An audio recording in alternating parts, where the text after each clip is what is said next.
que abram suas Bíblias em Hebreus capítulo 3, versículos de 7 a 19.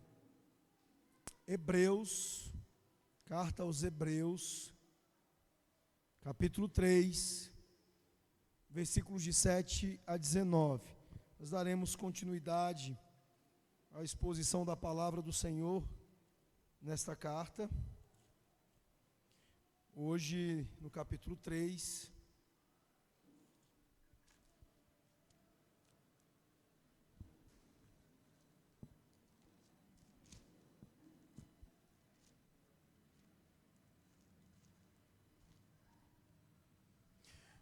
Hebreus capítulo 3, versículos de 7 a 19, diz assim a palavra do nosso Deus.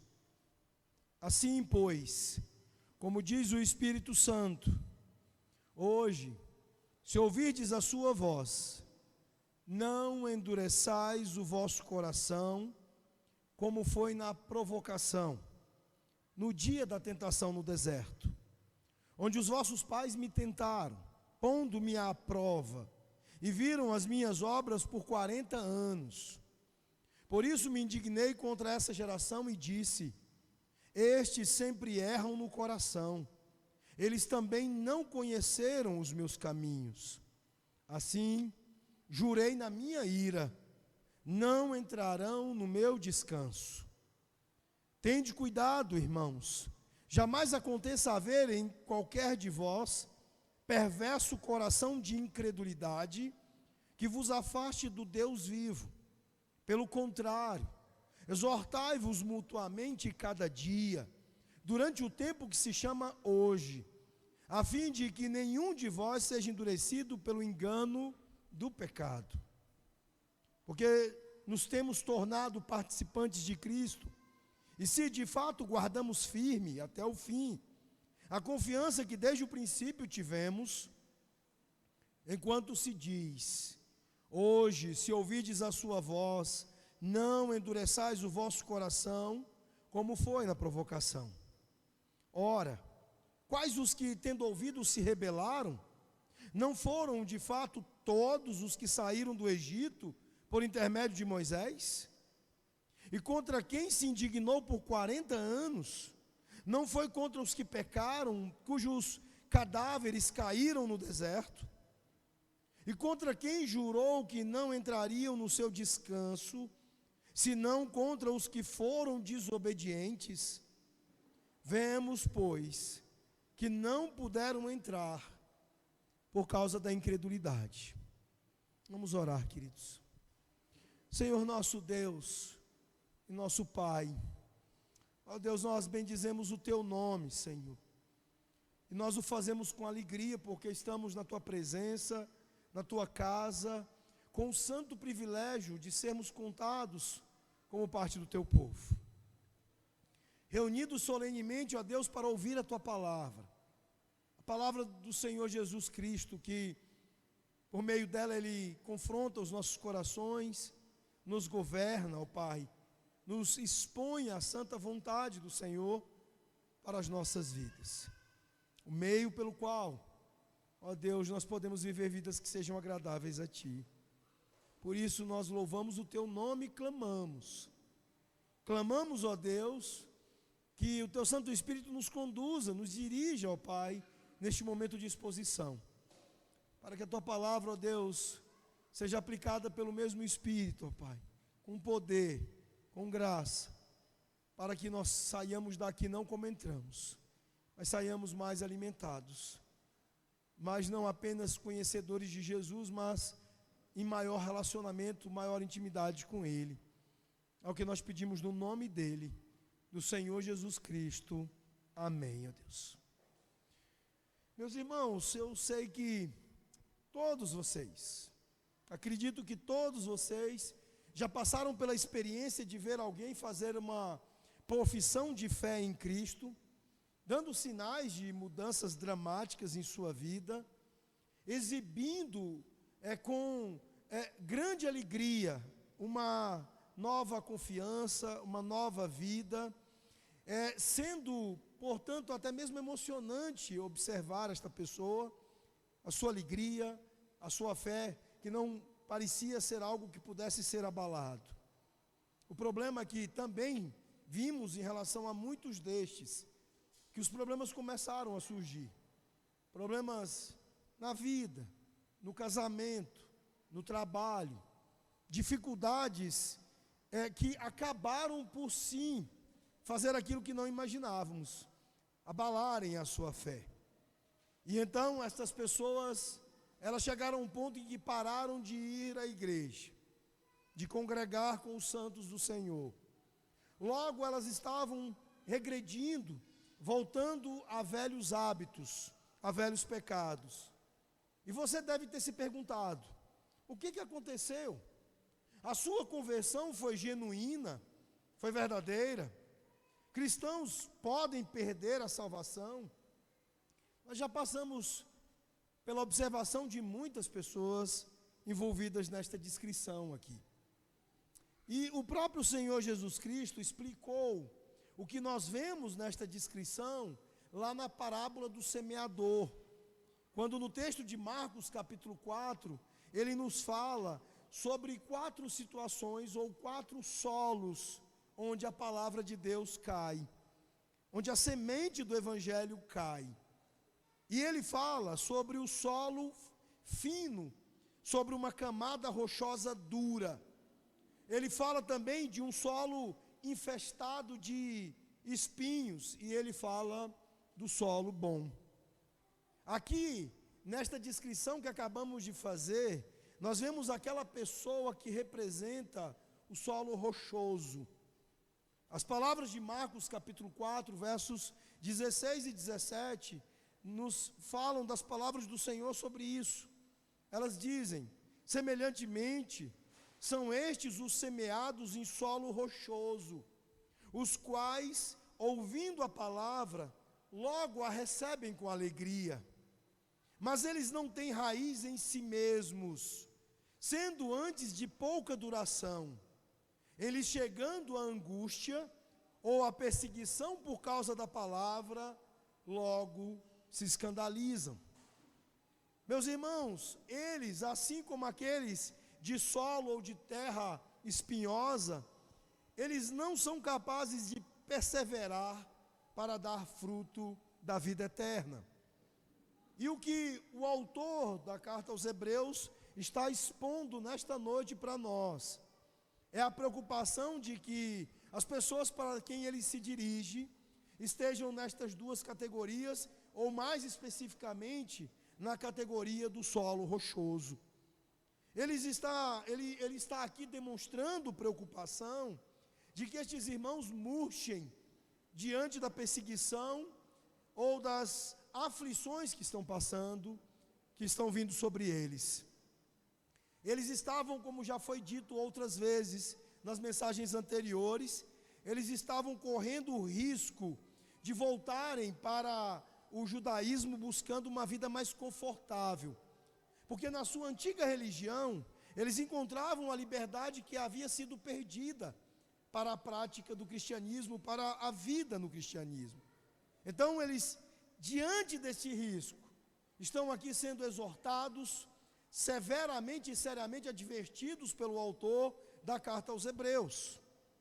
Meus irmãos, nós vimos na mensagem anterior que o autor vinha argumentando exatamente para este fim, de fortalecer os corações deles, suas convicções quanto ao fato de que o cristianismo é o lugar certo, é onde eles deveriam permanecer. E vimos no domingo passado que dentro dessas argumentações, ele estava argumentando a superioridade de Cristo sobre aquele que é maior no judaísmo, Moisés. E então, depois de concluir esta argumentação, esta comparação entre Jesus e Moisés, para estabelecer a superioridade de Cristo, nós vimos como último versículo do texto da mensagem passada, o versículo 6, onde ele diz: se guardarmos firme até o fim a ousadia e a exultação da esperança. Esta é uma grande preocupação por parte do autor aqui. E então ele vai continuar lidando com eles, trabalhando com eles, com base nesta mesma preocupação, a de que eles perseverem. Então ele vai continuar ilustrando o seu ponto de vista a partir da própria história dos judeus, a partir do testemunho sobre seus próprios antepassados destes hebreus aqui, tornados cristãos. E então ele vai lidar, ilustrando com eles sobre a história de Israel no deserto, para nos alertar contra o pecado que destrói a nossa vida, endurecendo o nosso coração. O endurecimento, ou a dureza do nosso coração, traz uma tragédia terrível sobre as nossas vidas. Ele está dizendo, em outras palavras, que para evitar dureza de coração, nós devemos submeter nossos corações à palavra de Deus e aos caminhos de Deus, especialmente em tempos de provação. Por isso que o Espírito dirá e falará com aquele que ele diz na segunda parte do verso 6, hoje, se ouvirdes a sua voz. Então é assim que nos aproximamos da mensagem desse texto, entendendo que a mensagem do Espírito, que era para o passado e é para o nosso presente hoje, é para esta noite, e que ela de fato terá efeito sobre os nossos corações, se de fato nós ouvirmos, como ouvindo o próprio Deus, ouvindo o Espírito Santo de Deus. É preciso dizer que o que há de preocupação na mente do autor aos Hebreus é que nós não devemos nos contentar com um conhecimento meramente intelectual da palavra. A questão não é apenas saber quem é Cristo, mas conhecer a Cristo e ter um relacionamento com Ele. O conhecimento não foi suficiente para aqueles que viveram no deserto por 40 anos. E o conhecimento não será suficiente para nós em nossos dias. E por isso estamos sendo exortados. Como nós podemos perseverar? Como nós podemos então evitar que suceda conosco o endurecimento de coração que foi ruína para a vida daqueles milhões de pessoas ali no deserto, daqueles que saíram do Egito, mas que não conseguiram entrar na terra prometida? Nos versículos 8 a 11, a mensagem nos é dada aqui, a mensagem que é a mensagem de Deus, do Espírito Santo. Proteja o seu coração. Ele diz, não endureçais o vosso coração. Assim, nós nos protegeremos. Não endureçais o vosso coração. Duas palavras são usadas nesta exortação pelo autor. Ele diz, como foi na provocação. Esta provocação foi a atitude rebelada dos israelitas contra Moisés. Eles se rebelaram contra ele, e por isso é chamado de provocação. A provocação feita a Moisés na indignação do povo, na insatisfação do povo com a maneira como Deus os conduzia. E ele também diz, no dia da tentação no deserto. Aqui nós temos rebelião e teste. Eles foram tentados e provocaram Moisés e se rebelaram contra ele. Eles foram testados e falharam no teste porque se rebelaram. Então a palavra rebelião e a palavra teste são chaves para descrever o processo de endurecimento do coração. As traduções usadas aqui por nós, elas vêm da Septuaginta grega, mas no hebraico as expressões originais são as expressões meribá e massá. A palavra rebelião é a palavra meribá, e a palavra teste para tentação aqui, na versão grega, é massá.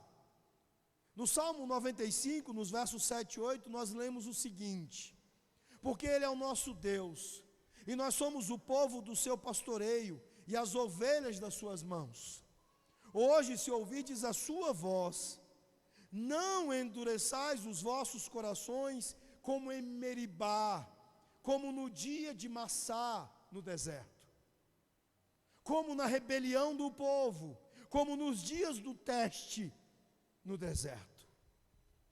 Estas são as chaves para nós abrirmos o nosso texto e o entendermos mais. Essas palavras, meus irmãos, elas também apontam diretamente para o texto de Êxodo 17, onde no início da experiência do povo no deserto, logo depois de saírem do Egito, Israel acampou lá em Refidim.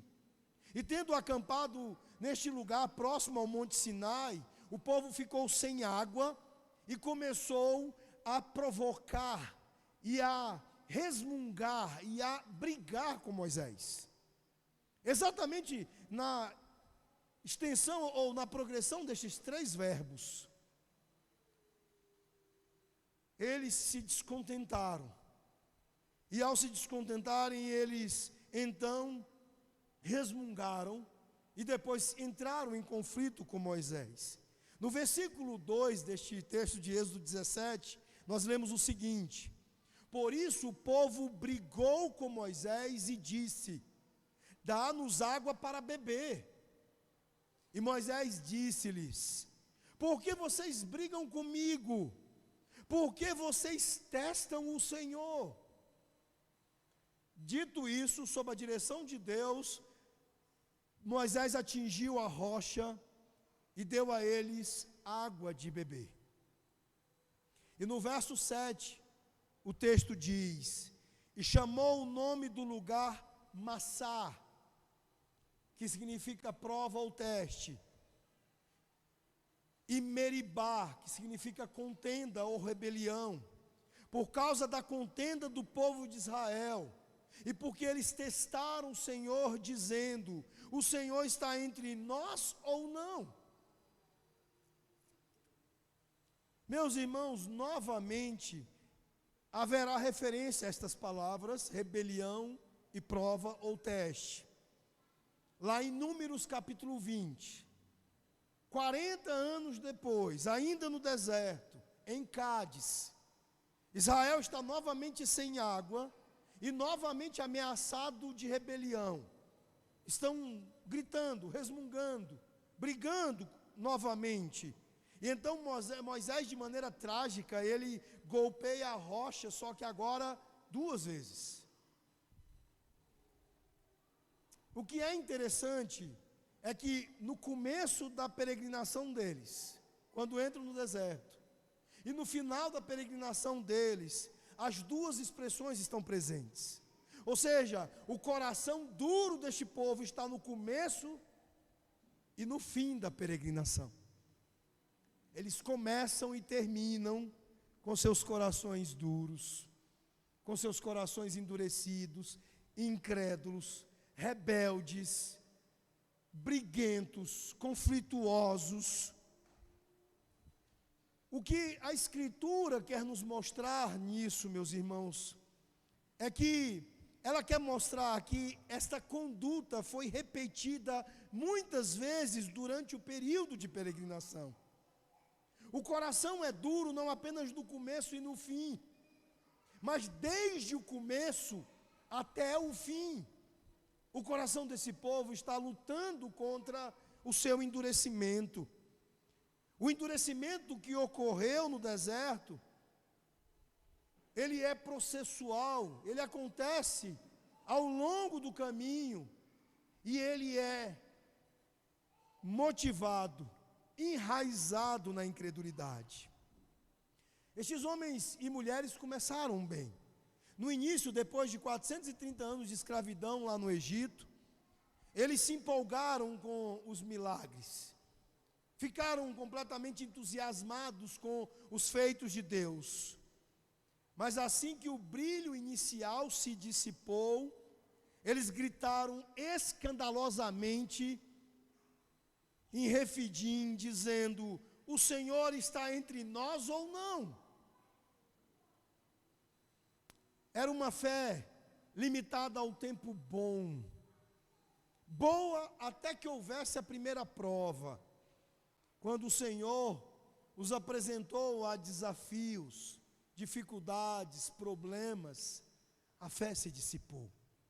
É isso que acontece com aqueles que eu lembrei de vocês já os terem visto, que começaram bem, e logo depois, aos poucos, tudo foi se dissipando, até que hoje, provavelmente na vida de alguns, já não exista nada. Meus irmãos, a patologia de um coração duro, ela origina-se na descrença, mas não para por aí. A descrença, ela vai levar-nos a um desprezo por Deus, e isso vai nos levar a uma desobediência que é pecaminosa, que é destrutiva, a uma rebelião que vai nos imergir em brigas e conflitos, como nós vemos nos textos aqui mencionados, na progressão da vida do povo de Israel. Nós vemos, meus irmãos, aqui nas descrições que nos são dadas, que a incredulidade, ela torna pequenas montanhas difíceis, impossíveis de se escalar. Para um povo que havia visto o que Deus tinha feito tão grandiosamente, que tinha se espantado com o poder de Deus, bastou a falta de água para beber, que tudo se dissipasse, que tudo se desfizesse. A incredulidade, ela produz isso. Ela gera negativismo, como gerou o negativismo típico do israelita, do povo judeu no deserto. Depois os fez resmungar, algo natural, uma fé decadente. E no menu diário de Meribá e Massá, nós vemos não apenas incredulidade, negativismo e resmungação, mas nós vemos também conflitos, brigas. E nós vemos que eles se tornam filhos infiéis, desobedientes, e fizeram as coisas no deserto à sua maneira, esquecendo-se da maneira de Deus na sua aliança. Com essa ilustração de quanto isto é terrível, o autor aos Hebreus, ele está nos alertando então sobre a dureza de coração. Ele está nos chamando a atenção para o quanto a incredulidade é perigosa e pode simplesmente devastar o nosso coração, produzindo desprezo por Deus e estabelecendo-nos um progresso terrível da dureza de coração. Qual foi, meu irmão e minha irmã, a consequência para os israelitas, de acordo com o Salmo 95? Julgamento, um julgamento fulminante. Israel foi excluído da terra prometida, e a eles é negado o lugar do descanso de Deus. O verso 11 diz assim: jurei na minha ira, não entrarão no meu descanso. Muitas vezes nós achamos que quem está estabelecendo as coisas são os apóstatas, são os chamados desviados, são estes que já tiveram um momento de alegria no meio do povo de Deus, e mergulhados na incredulidade, na dureza do coração, desprezam a Deus e chegam ao ponto de ignorar completamente o seu povo e a Ele próprio.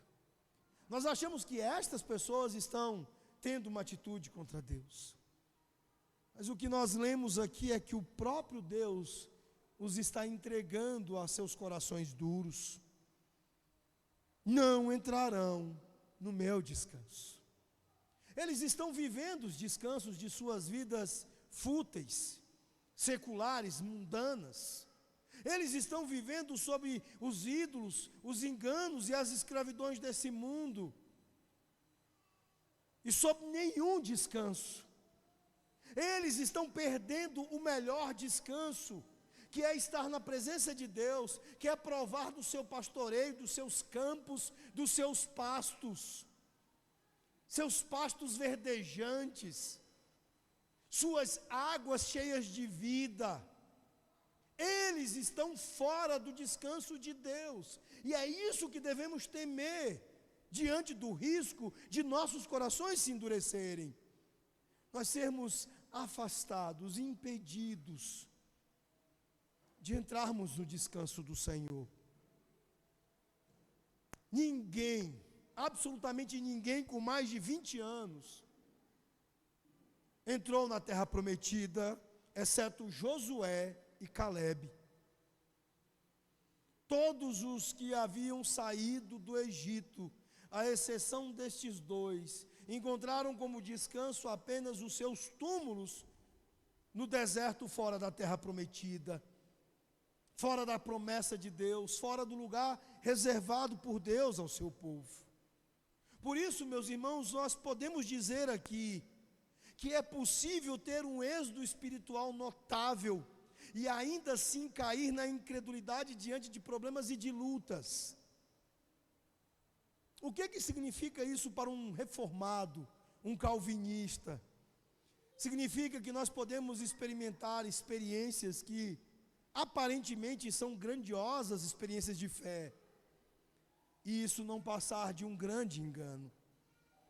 Meus irmãos, nós devemos nos manter como que diante de espelhos práticos diante da palavra de Deus, entendendo que os nossos corações, eles só serão adequadamente entendidos quando eles estiverem espelhados diante da palavra de Deus. Nós não devemos confiar neles. Jeremias, no capítulo 17, verso 9, ele diz que os corações nossos são perversos, enganosos mais do que todas as coisas. E alguns, eles confiam tanto no coração que julgam até mesmo a pregação por causa de corações duros. Eu não me sinto bem. Eu não sinto que essa palavra para mim, sermões pregados com fidelidade, com simplicidade, e a cara de pau do sujeito incrédulo dizendo: eu não sinto falar comigo. Não fala porque o teu coração é duro, porque o teu coração é mais duro do que pedra, e você aceita ouvir outro porque diz o que você quer que seja dito. Um critério, meus irmãos, para a fidelidade da palavra nunca, jamais é o coração de alguém. É sempre a própria palavra. Como faziam os bereanos, eles não julgavam as palavras de Paulo pelos seus sentimentos. Eles julgavam as palavras de Paulo conferindo nas escrituras para ver se era aquilo mesmo.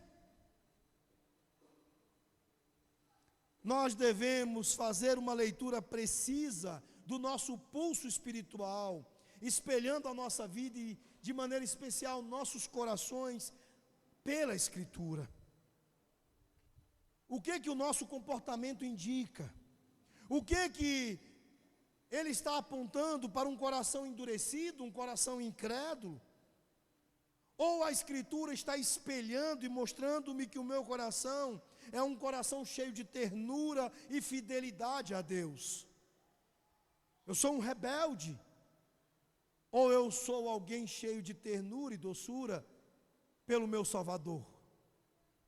Mas há duas coisas práticas que o autor ele nos recomenda aqui para que nós façamos isso. Façamos esse cuidado com o nosso coração. Esse cuidado para que a gente não endureça, não veja o nosso coração ser endurecido pela incredulidade. O primeiro destes cuidados está nos versos 12 e 13. Ele diz: tende cuidado, irmãos, jamais aconteça haver em qualquer de vós, perverso coração de incredulidade que vos afaste do Deus vivo. O cuidado geral que nós falamos até aqui. E então ele diz a maneira prática como eles começarão a fazer isso. Pelo contrário, exortai-vos mutuamente cada dia, durante o tempo que se chama hoje, a fim de que nenhum de vós seja endurecido pelo engano do pecado. Meus irmãos, sabe como vocês cuidam dos corações de vocês? Como nós cuidamos dos nossos corações? Praticando a comunidade, vivendo a comunidade dos santos, o desenho de Deus para a igreja. É por isso que o desigrejado, ele está tão longe da verdade.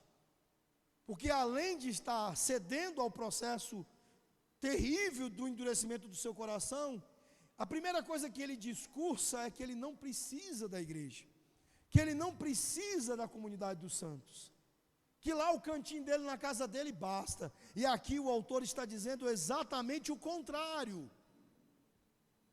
Veja, ele diz aqui no verso 12: não aconteça haver em qualquer de vós perverso coração de incredulidade que vos afaste do Deus vivo. No original, há uma expressão aqui que é o verbo cair, que significa apostatar, voluntariamente, abandonar as próprias crenças. Essa queda incorre em uma grande penalidade. Como Cristo é muito maior do que Moisés, a perda em rejeitá-lo é muito maior do que a perda em rejeitar Moisés. Enquanto os rebeldes nos dias de Moisés perderam a terra de Canaã, os rebeldes contra Cristo perdem bênçãos da vida eterna. Afastar-se do Deus vivo é, portanto, colocado aqui como algo assustador. E no capítulo 10, versículo 31, o tom é pesado para nos alertar quanto a esse perigo. Ele diz: horrível coisa é cair nas mãos do Deus vivo. Então, se afastar do Deus vivo significa cair dele, se afastar dele. E é horrível coisa passar por isso. Então o autor, ele vê aqui para a sua igrejinha ali um perigo real, um perigo presente. Ele não está sendo aqui ingênuo, inocente de achar que esta igreja não esteja sendo ameaçada por esta possibilidade. Nós igualmente precisamos ser cautelosos. Nós precisamos entender que qualquer um de nós aqui, gradativamente e sutilmente, pode entrar nesse processo. Ele lembra que neste perigo e neste cuidado, nós não estamos sozinhos. A palavra para exortar aqui uns aos outros, que significa, literalmente, numa melhor tradução, encorajar uns aos outros, é a palavra grega parakaleo, que significa literalmente conselheiro ou advogado. É importante lembrarmos que essa mesma palavra foi usada pelo Senhor Jesus para se referir ao Espírito Santo. E o que Deus ele intenta ao nos dizer esta orientação aqui de que cuidemos dos nossos corações através da prática da comunidade. Ele deseja, meus irmãos, que nós estejamos ativamente encorajando um ao outro. Que o relacionamento nosso com Deus não seja de maneira alguma uma coisa privada, mas que seja algo comunitário. Nós devemos ativamente cooperar, trabalhar, encorajar o relacionamento uns dos outros com o nosso Deus.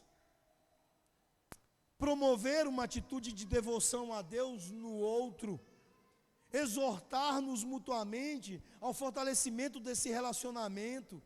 E o texto diz, em certo sentido, fazer isso como um advogado que defende uma causa, que trabalha, labuta e batalha por uma causa. Ou seja, a vida de piedade e o cuidado do coração do outro, do meu irmão, é um trabalho meu. É assim que todo crente precisa pensar. É assim que nós precisamos entender. Não se trata apenas de se aproximar de Jesus, mas o texto aponta para um relacionamento muito mais forte que só é trabalhado e possível no desenho de Deus quando estamos juntos, praticando a comunidade. E, mais uma vez, a própria aplicação deste conselho tem relação com os israelitas no deserto, porque eles estavam como comunidade, mas para praticar o mal. O efeito manada em Israel foi para a rebelião. Quem dera o efeito manada acontecesse para a piedade. Eu não sei se vocês já viram, mas há um efeito manada que acontece nas redes sociais, que acontece na internet, o que a gente chama de viralizar alguma coisa. Quem dera estes efeitos manadas, estas contundências corporativas acontecessem para o bem sempre. Às vezes o efeito manada é para ir atacar alguém, fazer o cancelamento de alguém, ou mesmo simplesmente agredir alguém. Os israelitas, eles se juntaram para se levantar contra Moisés. Mas aqui está sendo dito que nós precisamos estar juntos, mas para nos juntarmos, para crescermos no nosso relacionamento com Deus, nos encorajarmos, nos ajudarmos. Se eles tivessem encorajado uns aos outros diariamente, ao invés de se alimentarem de negativismo, reclamação, briga e desobediência, as coisas teriam sido diferentes. Nós precisamos, meus irmãos, proteger aqui os nossos corações. E o que é chave aqui é que eu não estou apenas protegendo o meu coração, mas eu também estou protegendo o coração de vocês e vice-versa. Todos aqui precisam estar trabalhando para que os nossos corações todos sejam protegidos. Mateus 18 é sobre isso. A disciplina é sobre isso. A mutualidade dos santos é para que se chegue a esse objetivo. Meus irmãos, o isolamento do encorajamento é algo terrível. O isolamento é uma coisa perigosa em si. Estar isolado da comunidade da fé é algo terrível para o cuidado do seu coração.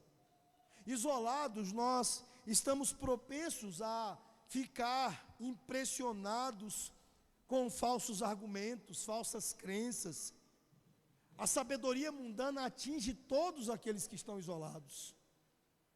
Sozinho, é tentador seguir o caminho que é mais fácil, em lugar do caminho que é certo. Nós precisamos uns dos outros. E o primeiro conselho dele para que guardemos os nossos corações é: pratiquem a comunidade. Nos versos 14 e 15, mais um conselho prático. Ele diz: porque nos temos tornado participantes de Cristo, se de fato guardamos firme até o fim a confiança que desde o princípio tivemos. Enquanto se diz hoje, se ouvirdes a sua voz, não endureçais o vosso coração, como foi na provocação.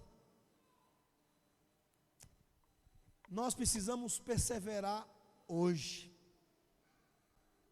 Fazer isso juntos. E agora, hoje. Não é um projeto para amanhã.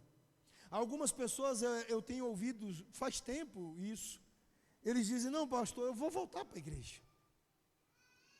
Eu vou dar uma arrumada, eu vou dar uma ajeitada nas coisas. E eu vou voltar para a igreja. Eles nunca voltam. E cada vez ficam mais longe da igreja.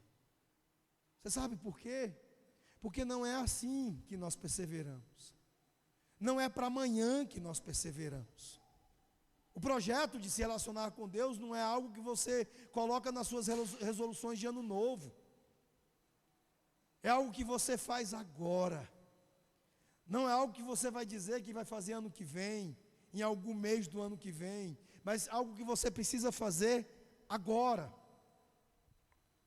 Interessante, meus irmãos, porque estes israelitas, eles não tiveram falta de confiança no êxodo, mas ela desapareceu rapidamente alguns dias no deserto. E cada vez mais incredulidade foi sendo alimentada no coração deles. Mesma maneira acontece com crentes dos nossos dias. Eles fazem da dúvida e do desconhecimento arrogância, orgulho, controle, autogoverno. Uma fé, ela precisa de dúvida. Uma fé que nunca duvida talvez não seja real. Talvez ela seja bem mainstream, bem aquela coisa assim do tipo: Maria vai com as outras. A fé verdadeira, ela envolve uma mente falível, do tipo: eu não sei e quero aprender mais, ou do tipo: eu sei pouco e eu sempre quero aprender mais.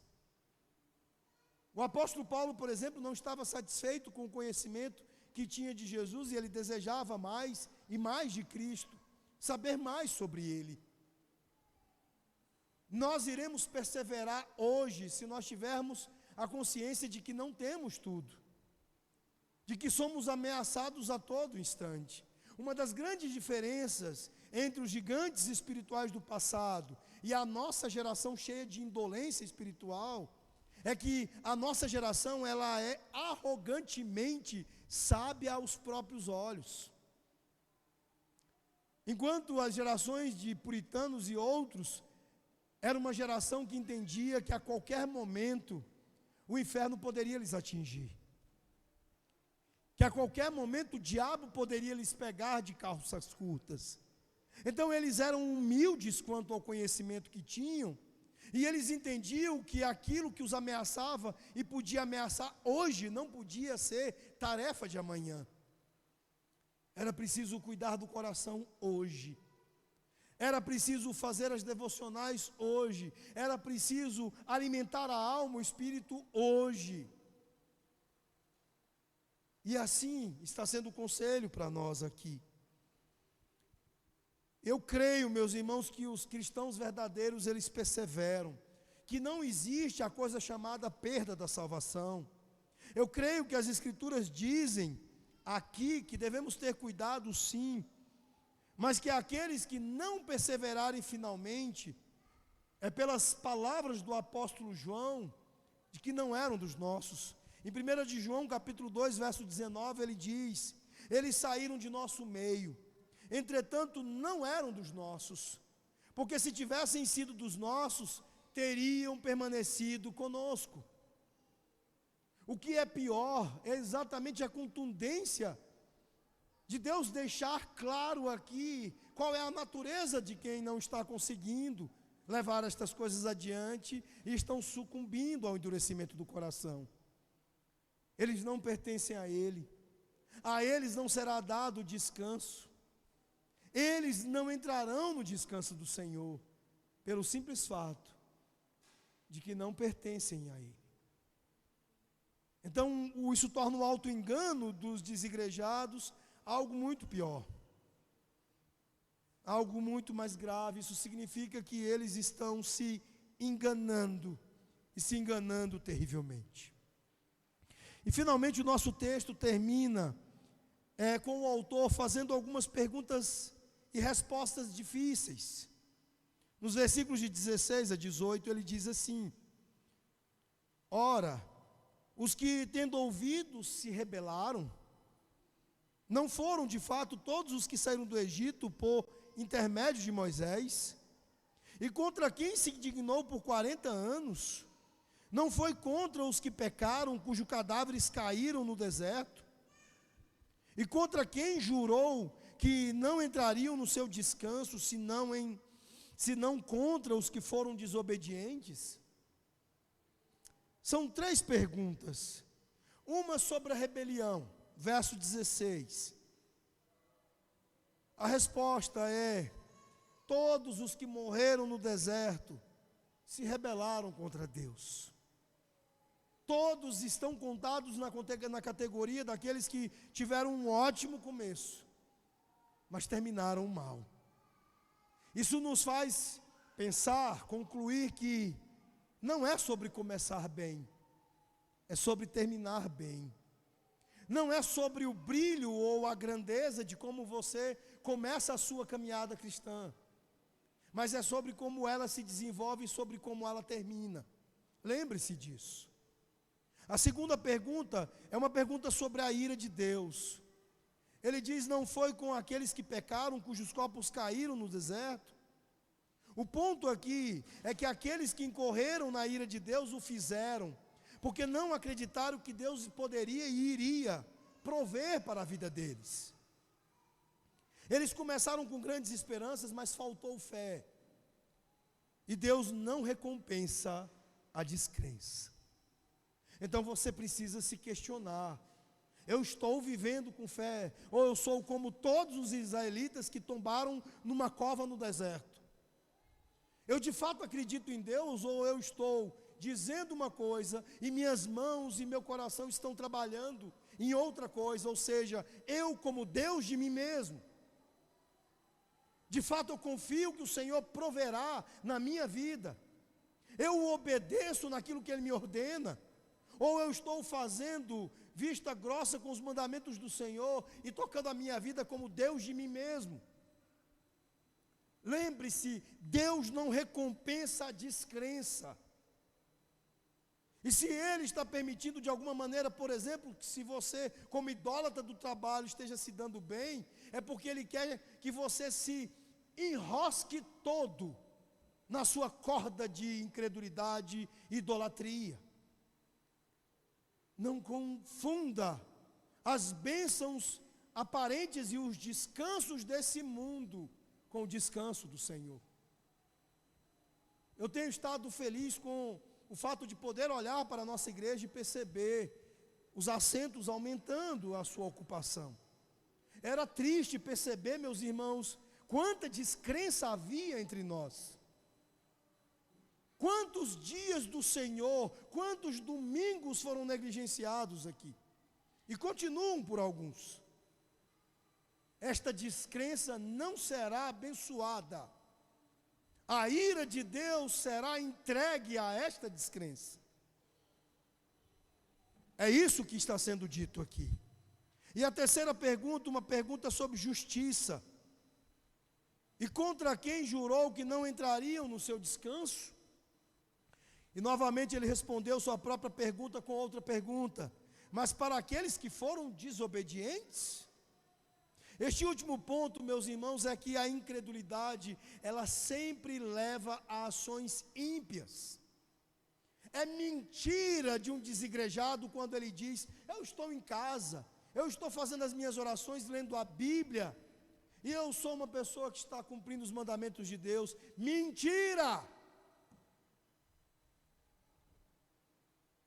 Eu acabei de mencionar Hebreus 10, não deixei-vos de congregar, como é costume de alguns. O que é isso? É uma sugestão? É uma ordem. E a ordem acontece por causa do quarto mandamento. Guarda o Shabá, o dia do Senhor. Nós vimos aqui que devemos nos encorajar mutuamente, devemos viver em comunidade com certos deveres, de cuidar dos corações uns dos outros. E está lá isolado na sua casa, se preocupando apenas com sua própria vida. Isso é obedecer o mandamento de Deus? Claro que não. Incredulidade leva a ações ímpias. Ignorar os mandamentos todos de Jesus é uma ação ímpia. Jesus, ele quando virou para Maria, ele apontou para Maria e ele disse: você está vendo estes aí do seu lado? Esta é a sua família. A igreja é a família estendida. Os irmãos e a comunhão dos santos é um dever professado por todos os verdadeiros crentes no credo apostólico. Está lá: eu creio na comunhão dos santos. Então, meus irmãos, a descrença eventualmente e inevitavelmente leva-nos à desobediência. Estes três conjuntos de perguntas, eles apresentam a queda que nós vemos acontecer pelo endurecimento dos nossos corações. É a esperança dando lugar à descrença. Quando as coisas ficam difíceis, a descrença leva à desobediência. Muitos estão aí amargurados, amargos, machucados e simplesmente não suportam mais uma igreja. E isso não é por causa dos irmãos, isso é por causa dos seus corações duros.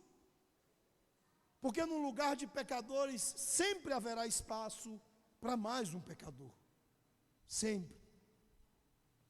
Concluindo, meus irmãos, o verso 19 é a conclusão do autor do nosso texto. Ele diz: vemos, pois, que não puderam entrar por causa da incredulidade. Aqui, o descanso de Deus foi negado àqueles que foram descrentes, incrédulos, àqueles que não cuidaram dos corações, àqueles que não tiveram a atenção para o endurecimento dos seus corações. E é interessante nós observarmos este apego à dureza do coração, uma ilustração muito bem feita sobre como isso se processa, foi feita por Tolkien, em Senhor dos Anéis. Nós vimos na época o grande sucesso que foram os lançamentos dos filmes. O primeiro dos filmes foi A Sociedade do Anel, onde nós somos apresentados a Frodo Bolseiro. Frodo Bolseiro, sobrinho de Bilbo Bolseiro, que nós conhecemos através de O Hobbit. Bilbo era o portador do anel. E o anel vinha lhe dominando a tal ponto, e dominando a tal ponto o seu coração, que ao se despedir do anel, mediante os bons conselhos de Gandalf, ele virou para o anel e disse: My precious, o meu precioso. O anel estava dominando. Assim como em A Sociedade do Anel, todo aquele que toca o anel e começa a estar com o anel, começa a ter o seu coração dominado. O que acontece de mais emblemático é aquilo que nós vemos acontecer com o Sméagol. Sméagol era um hobbit como qualquer outro. E ao estar em contato com o anel, e ao ser dominado pelo anel, ele vai sendo destruído e distorcido de tal forma que ele já não é mais um hobbit, mas um monstro. Ele se torna o Gollum. Então nós vemos ali o quão emblematicamente a transformação gradual e assustadora é uma bela ilustração do que ocorre com as pessoas. As pessoas que deixam de ser mestras do anel para serem dominadas pelo anel. Isso, meus irmãos, é o que acontece com corações endurecidos. Aquilo que deveríamos vencer e dominar acaba nos dominando, nos destruindo e tornando-nos monstros, distorcendo a imagem de Deus na nossa vida ainda mais. É isso que o pecado faz. Mas o texto de hoje, ele nos diz: mas exortai-vos uns aos outros todos os dias, e façam isso hoje, para que nenhum de vós seja endurecido pelo engano do pecado. Em A Sociedade do Anel, Gandalf, o sábio mago, ele ajudou Bilbo a se libertar das garras do anel. Quem está ajudando você a lutar contra o endurecimento do coração? Você tem sido obediente a Deus quanto à vida em comunidade, quanto à necessidade de que estes cuidados aconteçam hoje? Cuidado, meu irmão e minha irmã. A verdadeira questão de não entrar na terra prometida não foram por ações idiotas ou tolas dos israelitas, mas foi por falta de fé, por incredulidade. Ontem e hoje nós somos sacudidos por testes que desafiam a nossa incredulidade, rebelião, e somos aqui exortados a guardar os nossos corações do endurecimento. Começamos falando sobre o fato de que as pessoas que chegam a esse ponto, os Gollums, eles são aqueles que são como o terreno rochoso. E o texto de Lucas 8,15, nele Jesus diz sobre aqueles que de fato estão como solo apropriado para a palavra de Deus.